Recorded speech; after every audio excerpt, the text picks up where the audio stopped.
Good morning. I'm glad I came this morning for a lot of reasons, but especially since I just got promoted with Jane Chu to the cabinet. It's great to be here and to see all of you. Wow, what a turnout and what great energy you're bringing to this day and to our terrific work together. I want to thank all the members of Congress who have come here today. You're very busy, we know, and we're very glad that you're here.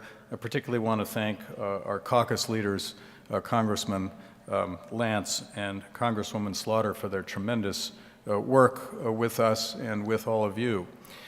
As Bob said, the NEH has been a very strong partner in the arts with the NEA for a very long time now.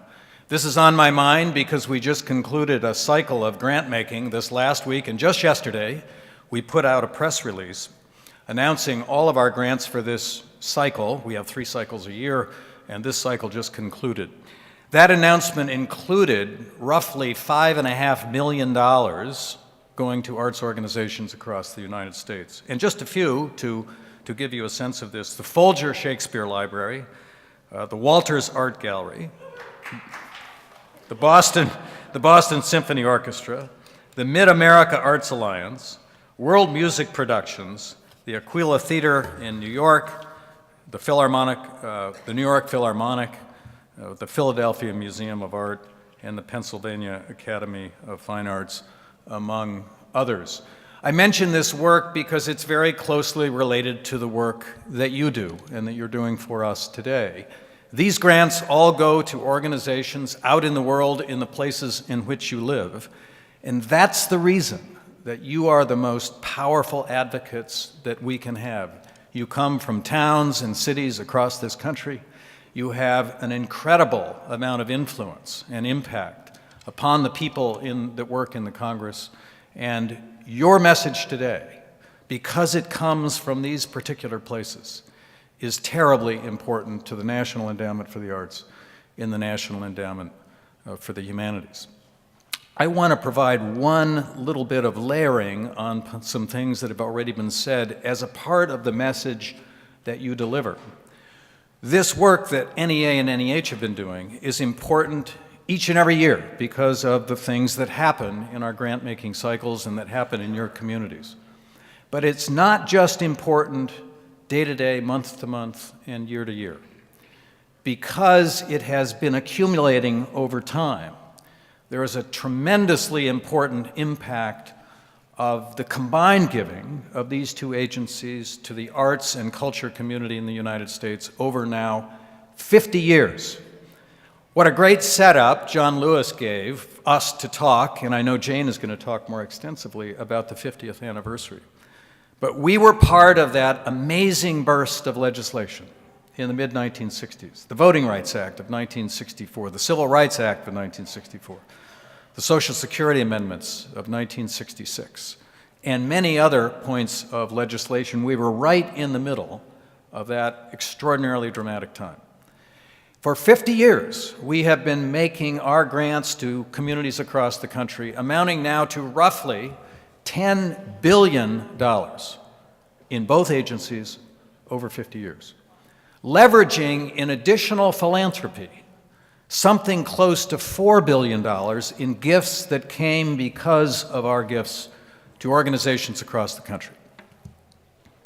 What has that giving done? It has built, as you have said, and as I have been observing, and some of you have heard me talk about this, what I like to call cultural capital. It has built a very powerful form of capital across this country and over 50 years, serving communities in every state and territory in this great country.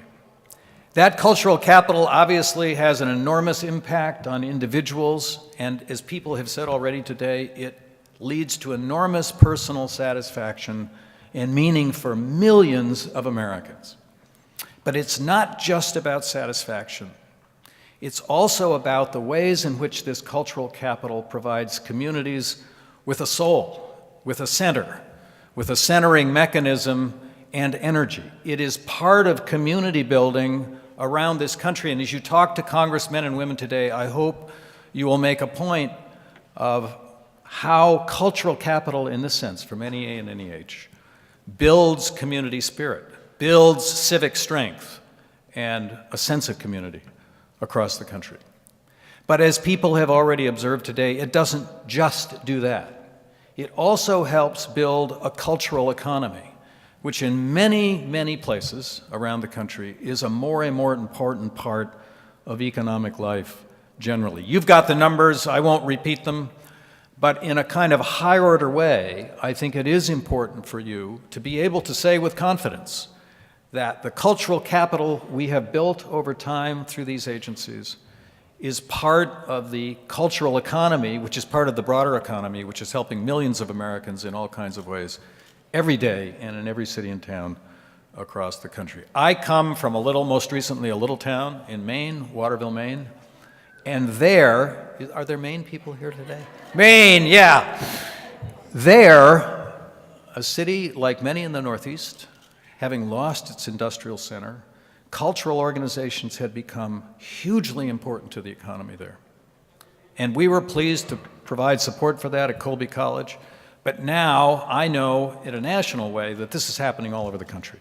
So these organizations matter. They matter to community building, they matter to the cultural economy of the country, and they matter to millions of individuals who profit and benefit from their work. The work you're doing is terribly important. I thank you for your energy, for your spirit, for your presence, and I look forward to hearing great things about what happens later today to the Bastille. Thank you very much.